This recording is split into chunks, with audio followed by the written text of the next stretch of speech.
Greetings, citizens of the world. We are anonymous. We have an important message for you. sidaan idin sheegay dawladda Fahad Yaasiin macalinka ama Ayatullah Fahad door maraan marnay falsafadiisana waxaan ka dareemay ama uu ii sheegay anuna hadda ku been abuurinay afar arrimood inuu xaqiijiyo kow madaxweyne Farmaajo inuu soo celiyo ama xukunka ku hayo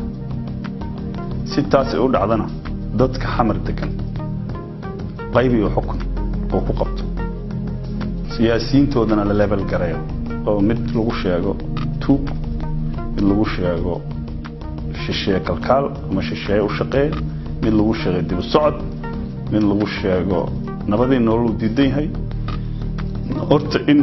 sideedaba wax alla wax siyaasiyiin oo dadka xamar ka soo jeedo wax garadka meesha laga saaro dhaqaalahoodana la baabasho laga bilaabo hormuud ilaa bajaad dabeeciyan Farmaajo xukunka oo cad inta xukunku cad yahan qof uu garka yeelay waa garmaqaad horta mana ahan runtii